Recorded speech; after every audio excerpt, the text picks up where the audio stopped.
单介绍一下周教授他的学经历哦。他是88年呢，在中国科学院大气物理研究所拿到博士学位，在89年呢，他到美国去做博士后，他先在那个伊利诺跟麦文健教授做postdoc，后来到 Florida State University 跟然后做了4年的 postdoc 哦。到93年到97年，他在 NCAR。97年以后呢，他到 FSU， 他目前是 FSU 的教授。那周小龙教授他在做资料同化这一方面呢，我想他是全世界数一数二的专家中的专家哈。那他跟我们台湾也有这个气象局有一些合作。那目前就是我想这个黄新荣老师，我们中央大学有在做这个 GPS Arc 的这个 center。那周教授在这方面是专家，所以呢跟台湾有这方面的合作。那所以我们今天非常高兴能够请到他来这边为我们演讲。那他讲题目呢，在这边就是讲这个 in-cloud temperature profile retrieval， 用这个 cosmic 的 GPS output data。那我们先用这个热烈的掌声欢迎一下周教授。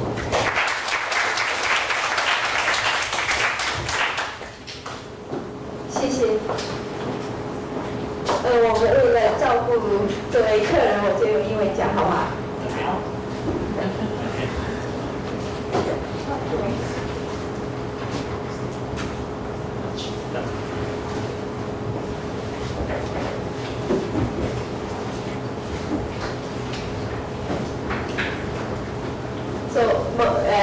Motivation. We've been doing GPS data estimation for a long time, and then we got tired of doing GPS data estimation, so we want to do some science out of GPS radio occultation. So today's talk is not so much about data estimation, and it's a project that we did with Joseph Tan and Lian Bing Zhu, right? So he visited us for 6 months, and we want to get some profile. I think the original idea is to see how we can make good use of GPS radio occultation data in cloud. Okay, now, satellite radius, we have ARs, we have many other trims, and the radius observation, and there's no difficulties to get cloud top temperature and cloud top height. But below that, it's very difficult to recover any cloudy parameters, especially the in-cloud profile and cloud-based height, because the cloud blocks any information below the cloud top. And on the other hand, you see the reflectivity. The first contribution is dry air, and the second is moisture. We were both familiar with those two terms. And the third term is the liquid water content. But that term is very, very small compared to the first two terms. So basically, liquid water content contribution can be neglected. Then the other advantage is that within cloud, we can assume the air is saturated. So previously, when we do the GPS retrieval, you retrieve two parameters, temperature and moisture from GPS reflectivity. So basically, it's an undetermined problem. But within cloud, actually, it's an easier retrieval problem. And also, we're thinking that such information should be very, very useful for any thing that is of interest to numerical weather prediction. So the application eventually. Can we move this a little bit higher? Can you see this? So initially, we hope this is the first step. What we want to do is we want to use GPS to help with the hurricane initialization. And we also want to see whether we can have some new observations that other data did not give up. See, I think my laptop has some sleeping mode. It's like how many? TC structure. Most, yes, thank you. See, tropical cyclone structure, a lot of time, 20, 30 years ago, people make drop and sound and derive those. And I think the most important additional thing about GPS is we can get high level structure. And we made some composite map from that even near the chopper poles, above chopper poles, there's a substantial anomaly near hurricane, then compare the hurricane environment. So then also moisture characterization in the weather prediction model probably will also help get some improvement in that. And more ambitiously, we probably will be able to get a global distribution of those cloud parameters. And if we apply this to a lot of applications. So the content of today's talk, I'll briefly describe the retrieval algorithm, and then we selected some data, like select those GPS radio occultation that are co-located within cloud.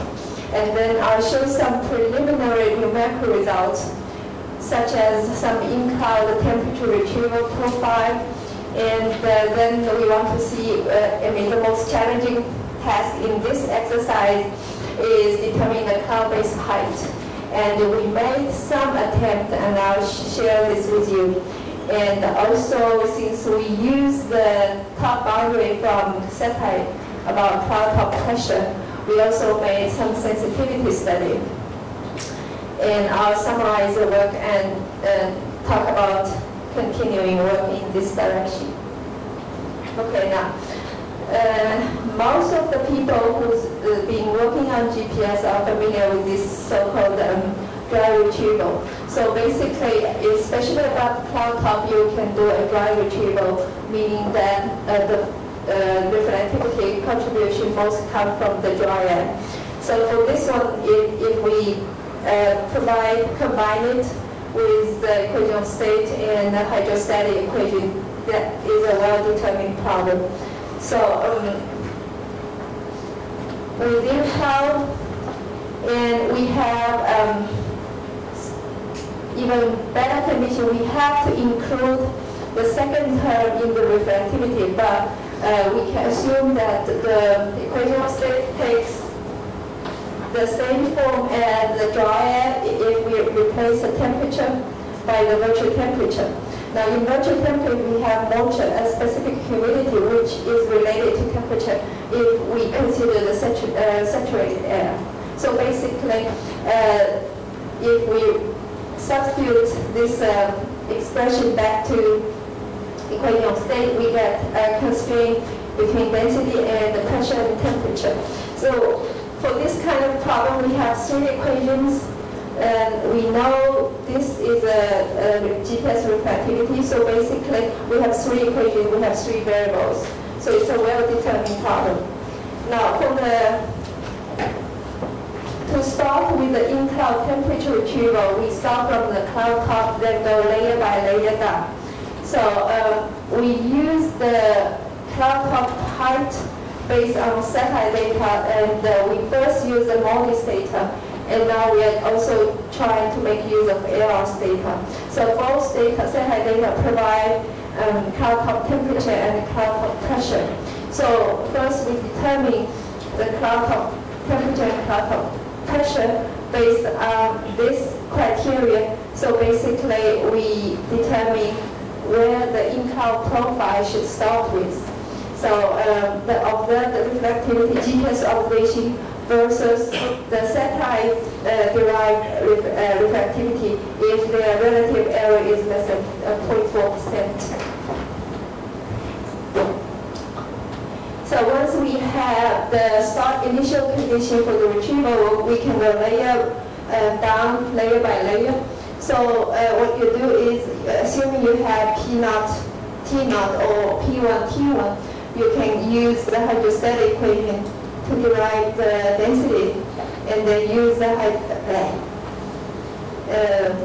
equation of state, and the hydrostatic to derive the P at the next level.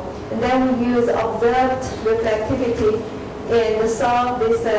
This is a nonlinear equation, but you can use either the iteration method or any mathematical method or least square fit to get the temperature. So this basically, if we replace this with observations, this is a function of temperature. So we solve temperature, so basically you have the P at the next level and temperature at the next level. So you can repeat this to where. So the most challenge is when we have to stop at the cloud base. And so the next challenge is to determine the cloud base. So I'll talk about that later. And so we want to try at least to see what happens, how these retrievals look like. So we selected some sample data just to try the algorithm. And we restrained the data in this geographical region. And there are about 250,000 soundings cosmic data for this time period within these regions. And we want to choose those soundings that are within cloud. We reduced to this number, but we also, since we want to use the modest cloud top pressure and cloud top temperature, so we further restrained to only 31 soundings, and we decided this is enough to test the algorithm. Okay, this is an example that I said that we chose 31 soundings, and these are the fields just to show that they are all located within different latitude and different cloud. And this is another one, 26 and 20, they are co-located, but they are co-located in position, not necessarily in time. Okay, so these 31 soundings are located in this domain at different locations, and we did retrieval for all these. And so as you see that all these is restrained in this domain, and the highest latitude is 40 degrees north and within this region. Okay, now for these 31, the x-axis is those numbered sounding, and the top panel shows the temperature. So what we see is the red is dry temperature retrieval for each sounding, and the blue is the wet temperature retrieval. The square black is NSAP analysis, and the green is modest. So if you look at that, what do you see?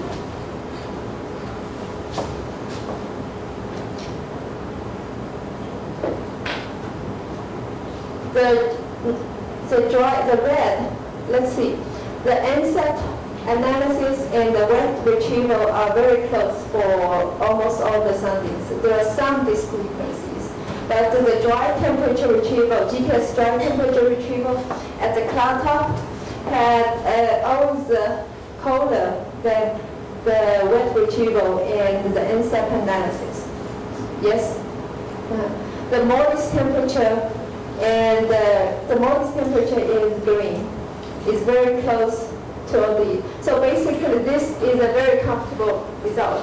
If you think the modest and GPS come NSAP, none of them overlap. These two GPS and modest are not used. Not included in NSAP analysis.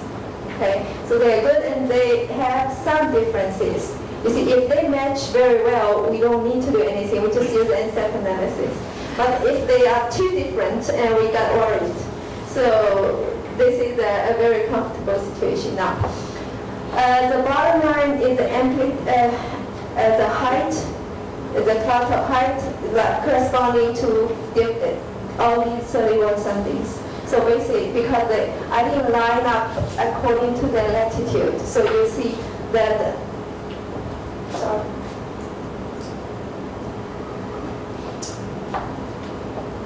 I think this better graphic should be lined up. We don't see much correlation here. It just to say that the cloud top height is around, for each of the sounding where they are.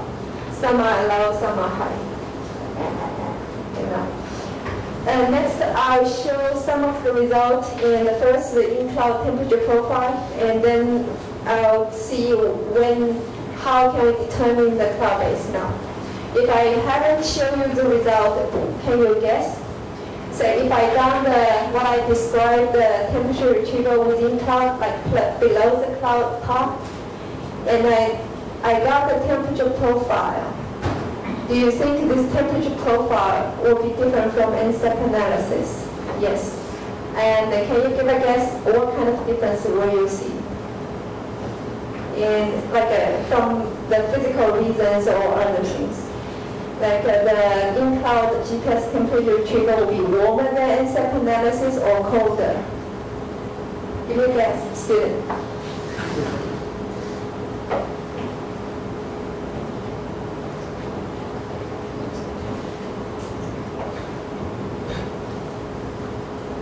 If you guess it and you get the result, you can see, oh yes, this is of course we always need to verification. The verification is another, yes. You can I ask a question first?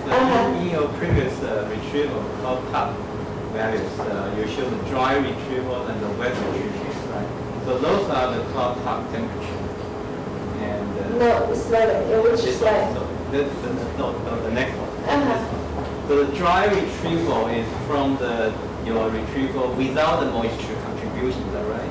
Yes. And the wet one is including the moisture contribution.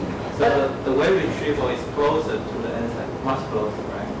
But this wet retrieval is not my retrieval, it's cosmic retrieval. Cosmic. Meaning without considering those conditions that in cloud, it's saturated or what. It's they use the data 1D bar start with NSEP analysis. So that's a cosmic retrieval. Yes. And your retrieval is not here yet. Dry, not yet. Then why so both wet and dry retrieval are. But this is at the cloud top. Yes, I know. So both are from the cosmic retrieval. Yes. Yes.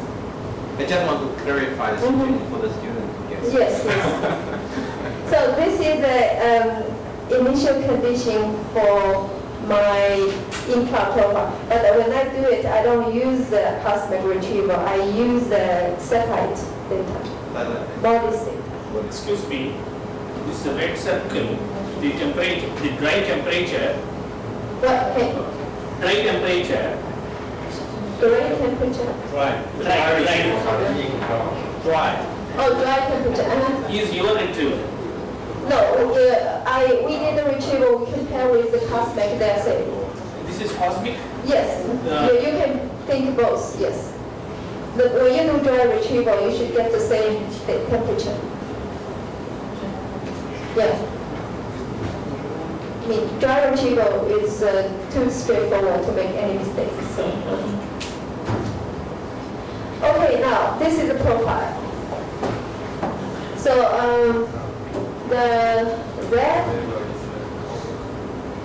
is the retrieval temperature, and the green is the NSEP analysis, and the blue is the cosmic wet retrieval. See, when you cosmic retrieval, it has the entire profile. Okay, and I showed the number here is the profile number. Since we have 31, so we looked at the different profile, and these are the very representative ones. So what we see is the top of each cloud is a cloud top. When you go down, what we see is that we see a systematic warming below the cloud top, and then this cooling, colder analysis, the NSEP. But we don't, as I said, up to now, I don't know when I should stop. Meaning the cloud base is a challenge, how to determine that. So we also, so the next one is how, how to determine when should I stop, to determine the cloud base. That's a challenge. So what we did is 3 conditions. The first is these 3 conditions we can judge are all from GPS. So the first one is that you expect a sudden change of density scale height near the cloud base. Okay, now the density scale height is proportional to the vertical gradient of log density or log n. So basically you can vertical profile of this vertical gradient. And also you expect a temperature gradient inversion near the cloud base. And the third one is you expect a local minimum relative humidity. And Q over QS, QS means saturated specific humidity. So cloud base is determined based on the simultaneous occurrence of these three features. Simultaneous, not one of them. Okay, and what we see is, say, this is an example. Three profile, what I just described, the temperature inversion and the relative humidity, a minimum, also the scale height jump. So what you see is, if you see three of the lines all have these features, you can assume this is a cloud base. Okay, and this is another one. This is infrared satellite picture. This is visible satellite picture, and this is much lower cloud base, and we see these three features. Okay. Now, so these two figures are exactly the same as I just showed, and this is the temperature retrieval. So if we based on these three to determine this, basically our in-cloud temperature retrieval should stop here. So basically below it, you of course get a colder bias because if it's not saturated, you assume atmosphere is saturated, so you're bound to get this. So basically we can get from here to here, and this is a lower cloud base, and you can see that. So what we can conclude is that within cloud, the GPS tend to suggest a warmer temperature than large-scale analysis. So how to verify? So the first thing is so the cloud top temperature from the dry retrieval is colder than anything. Does it show you? The red one? There's no cloud dry temperature here. But I thought the red one is from the dry retrieval. No, the red one is my retrieval now. Oh, no, it's your retrieval. Yeah. Then how about the blue one? Blue one is the GPS wet retrieval, the cosmic wet retrieval. GPS should be closer to the... Yeah, so because the cosmic wet retrieval is based on NSEC analysis. So actually, they are supposed to be closer. They are supposed to be very close, and they are supposed to be not very right, because that kind of thing is you retrieve two variables from one variable. Okay, so you rely on the background profile. So your retrieval is based on the MODIS data? The top boundary condition. And are based on the GPS reflectivity. Okay.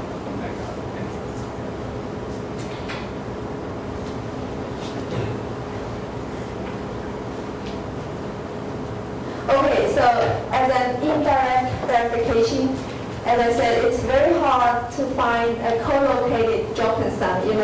I started from several 100,000 starting, and when I find the cloudy profile, find the co-located with MODIS, I have only 31.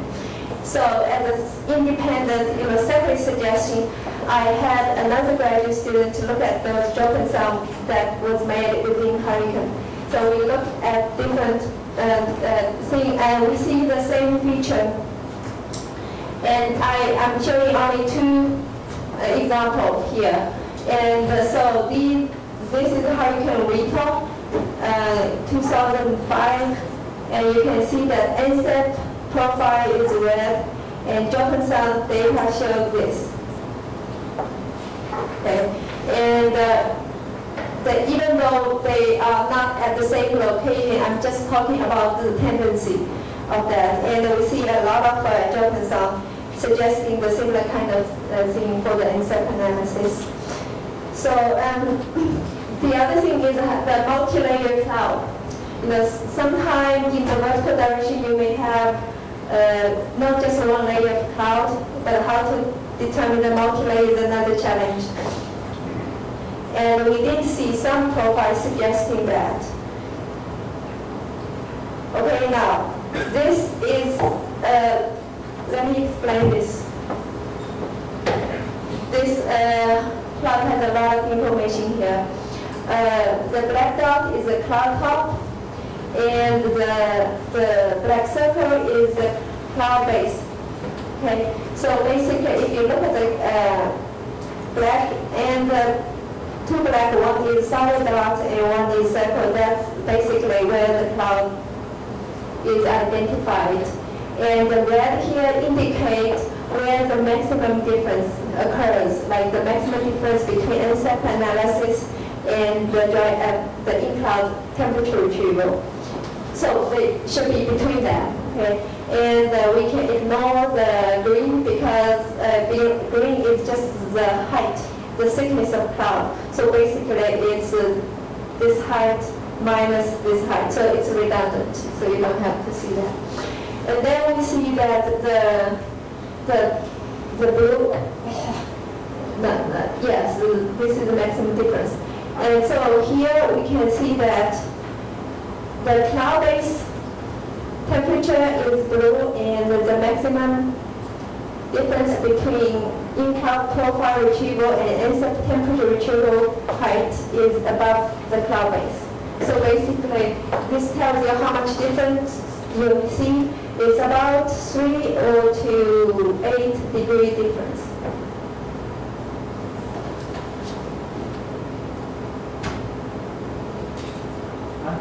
Why the in-cloud temperature, why the cloud base temperature difference negative? Yeah, as I show here, it's slightly negative because the cloud stops here. Why there's a crossover? Yeah, but why we have to fix the physical thing? Yes. Okay, you will discuss. Not yet. Then why the NSEP temperature is you're suggesting the NSEP measurement is low? Yeah, I mean, it's supposed to, so you see the major difference within cloud is latent heat release. Yeah. So with the global analysis resolution, it should, be colder because I don't think it take care of the full cloudy physics. Okay, and at the cloud top, the cloud have a radiative cooling, and in the bottom there's also this ascending motion. So it really not just the GPS data. I think we have to explain what might be missing in global analysis. So we should regard the NSEP temperature as environmental temperature, while your retrieval really in-cloud temperature. So they are the two different quantities. Yeah, but the thing is, NSEP analysis is used over regions where there is cloud. This is just a lot of people, when you use NSEP analysis, you might expect more errors. Yeah, so there's no judgment. You just say, that it's supposed so. Okay, now, so then we want to see that since our entire in-cloud retrieval starts from the modest temperature, modest cloud top pressure. Now, the cloud top pressure determined by satellite contains errors. And there is a study by these two people. They compared the accuracy of satellite determined cloud top pressure to Retrieval data and the LiDAR data. And I think from both studies, we found that the error is within plus minus. When they compare with radio sound observations, and they say the satellite cloud top pressure is no more than 40 millibar difference. And when the people compare with LiDAR observations, then the satellite cloud top pressure is within 80 millibar difference. So what we want to see is that given that uncertainty in the input of cloud retrieval, whether we still get a significant difference between in-cloud profile and large-scale analysis. So the next study is the sensitivity. So what we do is that we can add these much perturbations to the initial condition, the top boundary condition for the retrieval. And then we can get the various location of that. So the red dot here is the without perturbing, and then you'll see the perturbation for plus minus 50 millibar difference. Okay, and then you see the profile difference. So this is the black line is the one I showed before, and so that is without perturbation, and then the purple are all the profile when I add plus minus 50 millibar difference.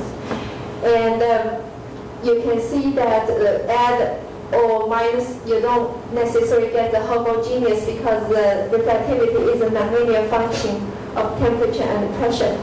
And here you can see that the uncertainty in cloud top pressure produces uncertainty in profile, but this difference is much smaller than the difference we are actually getting, which for this profile is 4 degrees, but the uncertainty is within 1 degree.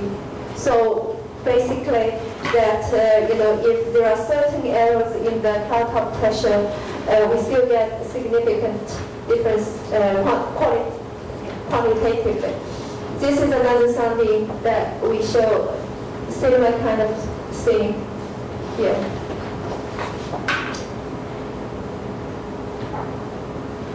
Now, this is a schematic illustration of where the within cloudy layers where the GPS temperature is significantly warmer or colder. So warmer I highlight with red, and colder I highlight with blue. So basically these are the 31 somethings we see, and so we got the result. So the next big question is whether they are right or wrong, or whether how much we added. So what we do is the extension of this work is into one is not just 31. We want to do many more retrieval and see what we get. Second is to verify. So what we see is we want to use AR's data, is that models, and we selected ARs give you global coverage, so it's easier to find them. And I think we are now working on about available GPS is 300,000, and these are the distribution of COSMIC GPS data in that period. And when we compare with the ARS data, ARS not only provide you cloudy or non-cloudy, but also provide you one layer or two layer cloud. So we can also deal with multi-layer cloud. And so these are the data we are now working on. So even if we get that, we still have to worry about verification. So we are now getting our hand with CloudSet data, because CloudSet gives you not only the cloud top, also cloud-based. But the data, because it's a polar orbiting. So to find the collocated data, you probably end up very few, but still that will give us some comfortable zone. And to summarize, our GPS dry retrieval has a cone bias at the cloud plot. Such a bias is larger for lower cloud. And we are aware of our dry temperature bias near in the low troposphere, and nobody noticed this. And this cold bias at the cloud top is very significant. And also the cloud GPS temperature retrieval is warmer, systematically warmer within cloud, and slightly colder near the cloud base. Okay, and we looked at a lot of droplets, and it suggests these are qualitatively right, like the tendency, the bias of NCEP analysis. We are still not 100% sure whether the criteria we tried to determine the cloud-based altitude using GPS retrieval is how it works. So this is the most part we need the cloud set to verify, the cloud base. And because the cloud set, the radar observation basically give you the entire cross-section of cloud distribution. And this uncertainty test make us feel comfortable that the difference what we are getting is significant. So what we want to do, hopefully, is to see whether we can validate what we get using CloudSet now. If we can verify that, and GPS can produce these products of cloud parameters, their contribution to atmospheric science, demographic prediction, physical parameterization, everything will be significant because GPS gives you global distribution. See, you can drop so many dropping sounds, but you don't necessarily get the global distribution also year-round. So basically you can get a global or every year distribution, and these things can be verified, and you can even do a global radiance budget and stuff like that. So, thank you. I don't have a project to say, so I just thank everybody.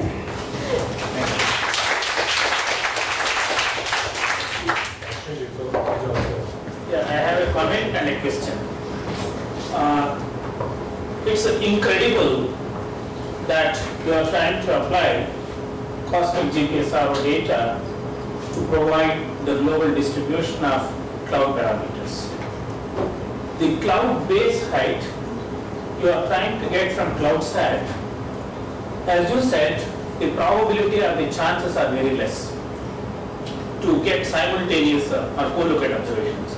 Suppose if somebody provides you cloud base height from LiDAR measurements, micropulse LiDAR gives the cloud base height. You can use cosmic GPS hour data. My final goal is not to use them. I use CloudSet or LiDAR data just to find a method to determine the target. So basically, yes, CloudSet could be very few, but I want to find whether I already have a preliminary method. I just want to see whether we need to do some modification. So suppose if we provide you cloud-based height from LiDAR measurements over a length of period of 1 or 2 years. Then we don't have to struggle so much with that. Then you can finalize your strategy and methodology. Yes. And the next step could be, perhaps you will be able to classify these systems into stratiform as well as convective. What? Stratiform and convective. That is the low-level clouds or high-level clouds. Cloud type. It doesn't matter what kind of cloud type, right? Sorry? It doesn't matter what kind of cloud type. It just assumes the situation within the cloud, so it doesn't matter what kind of cloud. No, I think the next step could be by looking at the refractivity gradient within the cloud, perhaps it would be possible to classify the clouds. I know, but why do you want to do that? No, I want to know whether it is a stratiform cloud or a convective cloud. Okay, that can be learned from satellite observations. See, the GPS, the advantage of GPS gives us the high vertical resolution of the thermodynamic structure. But cloud height, I don't think we have trouble determining that. The existing satellite radiance, all those observations can identify what kind of cloud type. So this is not my goal. So in your cloud base, suppose if somebody provides you the cloud base height from LiDAR. Yes. And then my idea is to first make use of that for improving initialization within cloud. The second is to review those physical motion parameterization, because the vertical profile, heating rate, everything is empirical, half empirical, half not. So if we have those in-cloud profile, maybe the physical virtual physical parameterization can be modified. In India, at a few locations, we are operating micropulse lidars, which provide the cloud-based height as well as cloud top height. Yes, I know.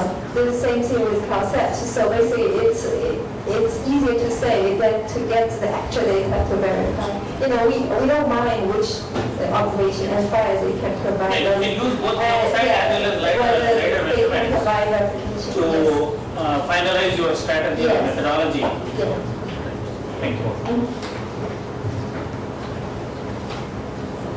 If we regard the denser data as the environmental temperature profile, so then we would expect in-cloud temperature should be lower than the environmental temperature. But I think the difference between the in-cloud and environmental temperature difference should be less than, say, a degree or two. So your difference shows a little bit larger than that one, I think. So it's a very interesting question. If you really want to compare your in-cloud retrieval against observation, the timing, I think, is very important. You have to have the sounding at the same time to compare. Yes. Because the temperature can change very rapidly in the cloud area and the environmental area. So your comparison should be carefully done by choosing the same time. Also in different regions, tropical versus polar area, for example. So that comes back to your question, meaning that the difference between in-cloud profile temperature and NSEP may be larger than you expected, but that is because when we use a GPS, it's instantaneous temperature, but the NSEP is not only spatial average, depending on its spatial resolution, it's also time average, right? Yeah, but the GPS one we got is instantaneous, so it should be larger than what we think they should be, because the time, I didn't do the time smoothing. So basically, NSEP analysis not only coarse resolution in spatial, but also in temporal. And even if you simulate the data estimation at 6-hour intervals. So if your temperature varies quickly within cloud, the NSEP analysis should give you the average temperature of them. So yes, you're right.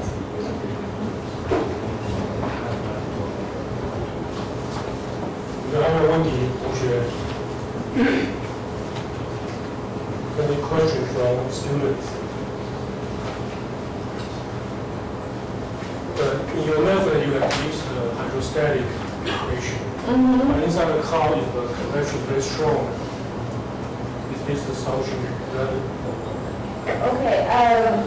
Within cloud, we're talking about two things. If you consider cloud droplet movement, you cannot use hydrostatic equation. We're talking about within cloud the temperature field. So basically, it's similar concept with static stability.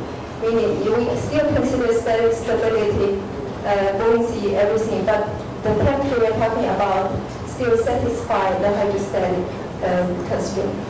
So what we are trying to get is the temperature profile. We're not getting the instability.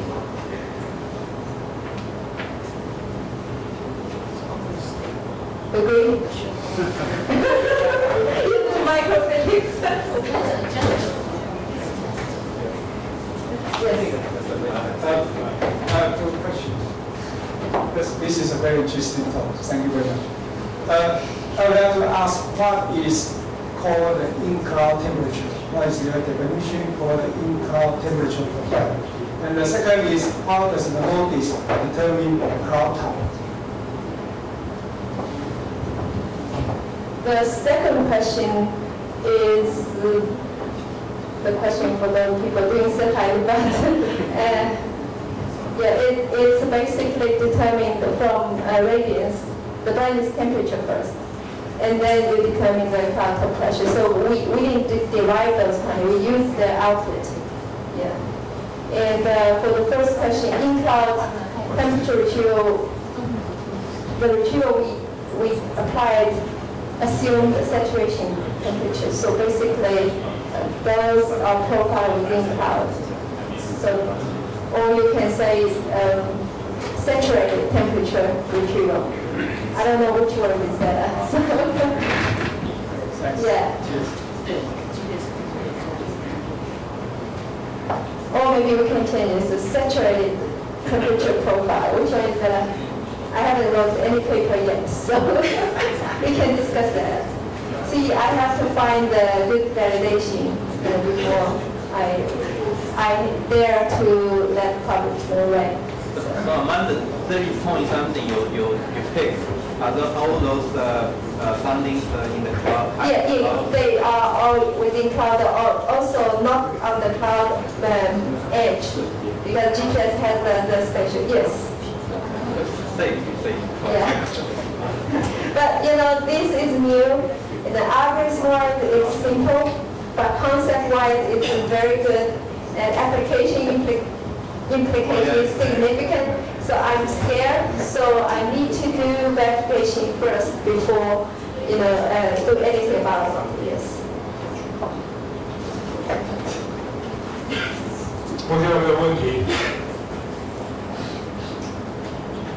Okay, no more questions. Let's thank Professor Zou again. Before finish, I just say, when we do data assimilation, a lot of time you don't have to do assimilation. Just working with data, probably we can, they are very useful. And also, if we do that, when you do data assimilation, you do it intelligently, meaning you know what you expect from data. So also, by doing this, you can probably do a better quality control. Such as if your model cannot resolve what observation is resolving, you should get rid of those data before you do a blind data assimilation and have a hard time explaining your data assimilation results. So. 周老师大家知道我这边有做 data assimilation， 他真不讲 data assimilation， 所以他在文化大学今天有一场演讲，然后星期四也在气象局有一场演讲。Okay, tomorrow's no. Thursday's talk is really on data assimilation. So if you're interested, you can go to the CWB. And I'll be talking about AR's data assimilation. And it contains 3 steps. One is cloudy and quality control. And second is using gradients to do mesoscale model verification directly. Then the third talk is data assimilation. Without doing the first step, it's very hard to get any good result when you do data assimilation. So if you want still hear some data assimilation work, you can go to my Thursday's talk. Okay, we thank Professor Xiaolei here for invitation about the GPS app. Let's first visit to our app, invited by GPS app.